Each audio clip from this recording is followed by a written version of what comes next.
To me, all these prospects seem equally bleak, I would say. Although, when you say that the resources might run out for something, it's interesting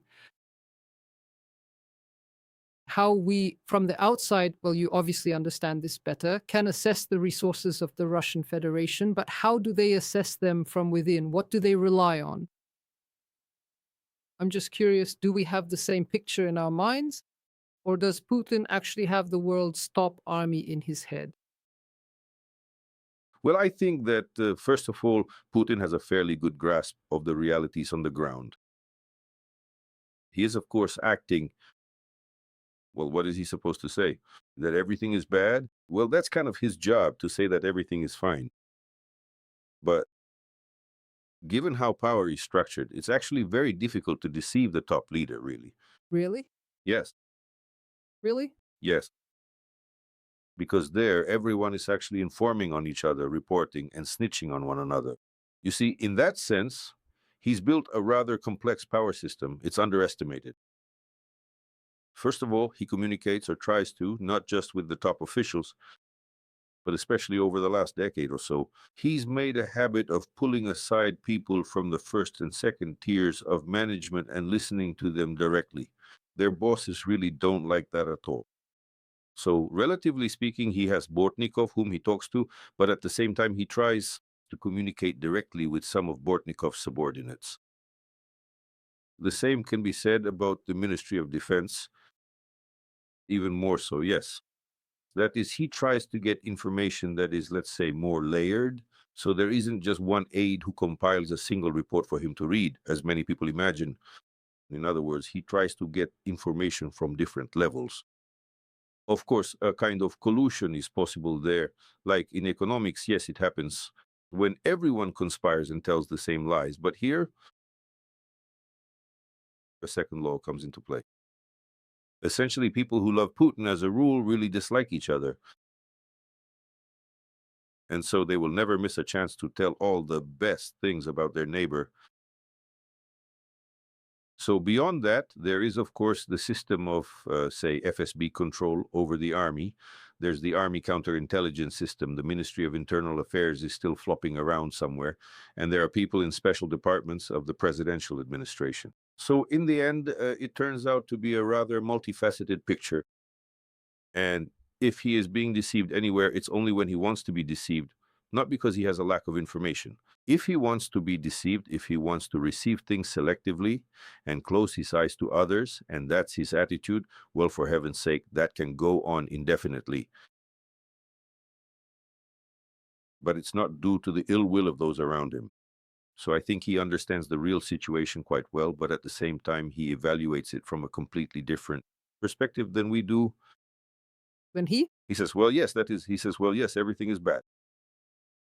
I can't tell that old Jewish joke on air about the brothel and the horror, horror, horror. Horror, horror, horror. You don't have to tell it. Yes, yes, well, I hope most of the listeners know it.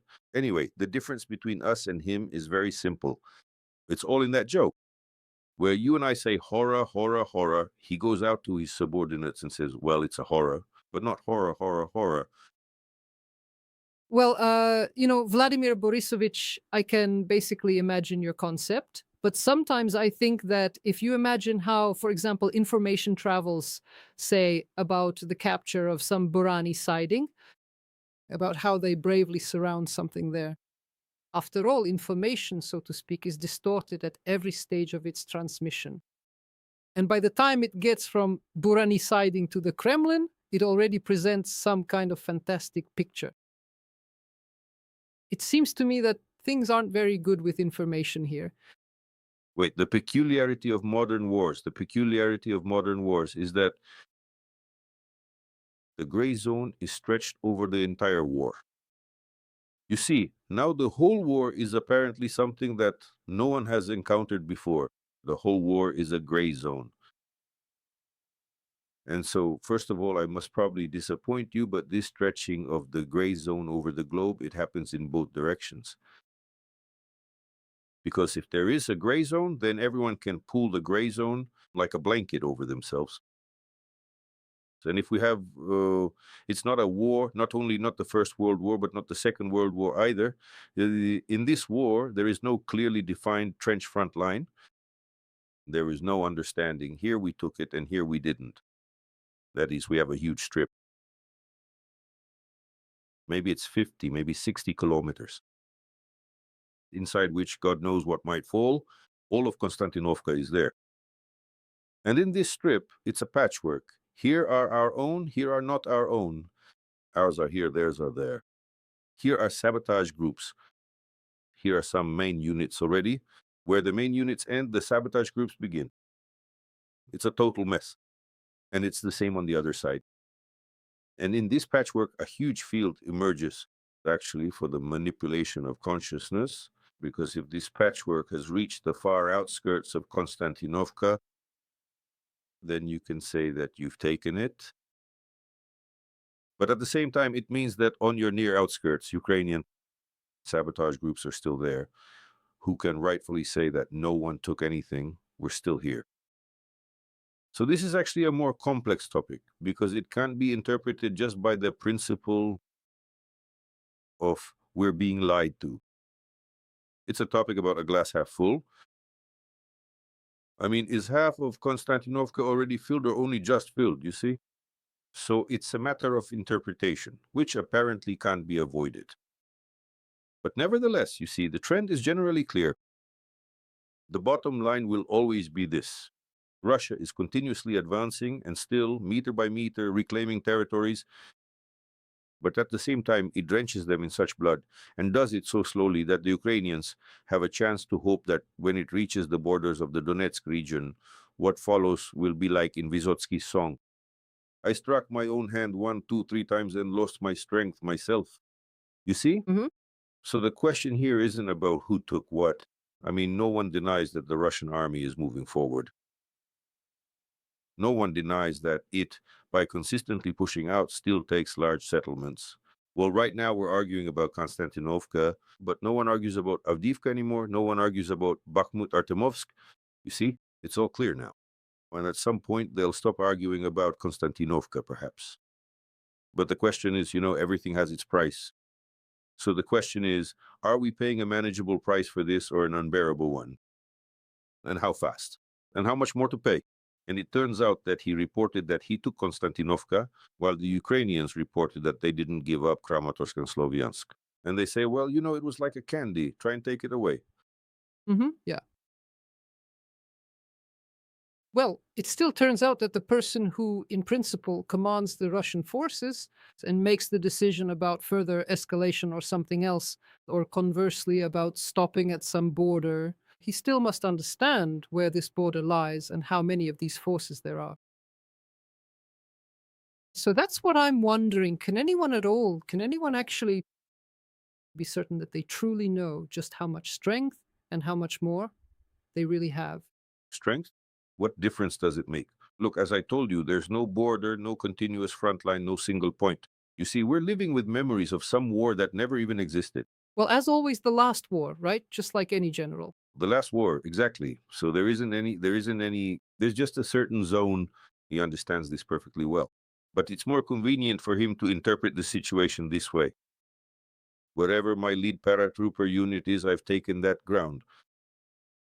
Well, all right. That's how he interprets it. He likes thinking that way. Yes, he realizes that. How long can one enjoy this pleasant feeling? I don't get it. At some point, the paratrooper units will run out.